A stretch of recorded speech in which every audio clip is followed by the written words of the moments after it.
might be wasting unnecessary time every single time you plug in your Tesla at a supercharger, and all of that is because you went there with a cold battery. But how much time exactly? We're gonna find out in this video. Behind me, I have two similar Teslas. One of them is the Highland and one of them is the Juniper model. Both of them have the same battery pack, an LFP with a 60 kilowatt hour of usable capacity. Also, both of them have one single motor at the rear, but the difference is that this car right here came with its battery preheated to about 40 degrees Celsius, and this one is only at 10 degrees Celsius. Both cars can only reach up to 175 kilowatts. I hope that the preheated battery is going to be able to pull higher numbers than the cold one and exactly tell us how much time we're going to be saving in today's tests. First, I'm going to run the test on the Model 3 Highland, which has its battery preheated to 40 degrees Celsius. During the first minute of charging, I can see that the station gives to the car 150 kilowatts. However, the car only consumes 143, which means 7 kilowatts still go into the motor, which preheat the battery extra. And even though 150 kilowatts might sound like a lot, it's still far from the 175 promised by Tesla. So go down in the comments and let me know in what situations you are able to pull the maximum advertised charging speed with your car. It's been 9 minutes exactly, and I'm not sure if you hear this, but the battery's cooling system has turned on. That means that the temperature risen so high, so the car is trying to drop it down so it doesn't go any higher, because batteries usually, they don't like low temperatures, but they don't like very high temperatures at the same time. By the way, if you're wondering what's the instrument cluster I'm using in today's test, well, that's the S3XY Dash, a product that we made a few months back, and we are giving it away for free. If you wonder how you can win it, I'm gonna leave a link inside the description of today's video where you can join the giveaway. It's been 15 minutes and the car has gotten up to 60% state of charge, so that's 50% gain in 15 minutes. It's not as fast as some of the new cars that are coming out on the market, like the new Porsche Cayenne or a bunch of the Chinese EVs, but hey, still 15 minutes to 50% state of charge, that's a pretty good number in my opinion. Now, all of you know about the battery preconditioning system of Tesla. It's extremely simple to use. You just go inside the main screen, enter a supercharging navigation, and the car starts preheating the battery. But what happens if you live that close to one that you don't have enough time for the car to do its thing?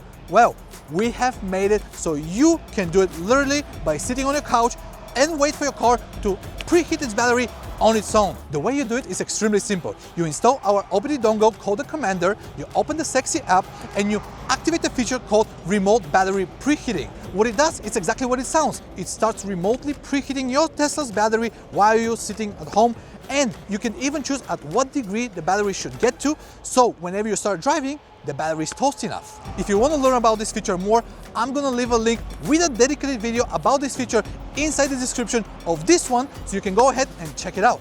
And we are done. Nice. So the Highland was able to charge from 13% state of charge to 80% state of charge in 27 minutes and 10 seconds.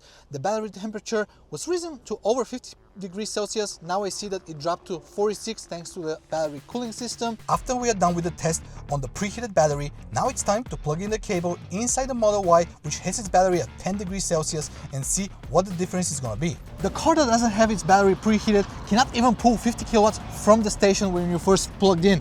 It's been over 1 minute already and it's pulling only 47 kilowatts in. That's crazy difference. Guys, the things do not look good for the car that doesn't have its battery being preheated.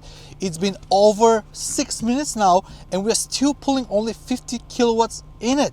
That's crazy. I see that the battery temperature is rising. In 6 minutes, it got up to 16 degrees Celsius.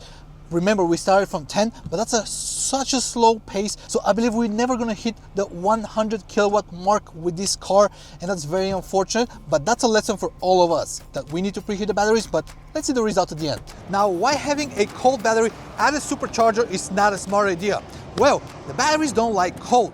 The electrochemical reaction inside the cell is slowed down and the internal resistance of the battery is ramped up because it tries to preserve its stability. And that's why you need to have a higher degree whenever you start charging, otherwise you're just gonna spend time like us today. It's been 16 minutes and this car is finally pulling 100 kilowatts from the station. The battery temperature is at about 32 degrees Celsius. By the way, we publish these kind of videos every single week, so if you enjoy watching them, make sure to subscribe to our channel. 30 minutes later, and the Model Y is pulling 70 kilowatts from the station, and that's 20 kilowatts more compared to the Model 3 at the same state of charge. This means that even though both cars have an LFP battery, the chemistry inside one of them is slightly changed, or there's some optimizations done to it, helping it charge faster at the highest state of charge. And we have the official results.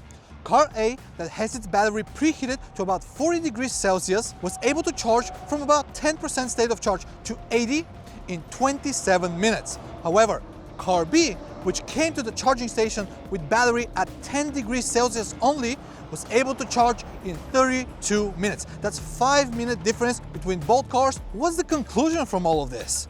Well, if you want to spend less time at every charging station you go to, make sure to ramp up your Tesla's battery to about 35 to 40 degrees Celsius, and that way you're gonna live there 5 minutes quicker. However, if you don't care about that and you just wanna chill at the charging station and take your time, don't do it. Either way, you're gonna be spending that extra energy to warm up the battery, no matter if you do it before coming to the charging station or after. Because from what you learned today, the battery loves to be hot. But in my personal opinion, I would rather do it in advance rather than staying here, especially in this chilly weather. Are you preheating your own battery whenever you're traveling? Let me know down in the comments, and I'm gonna see you next week with another great video.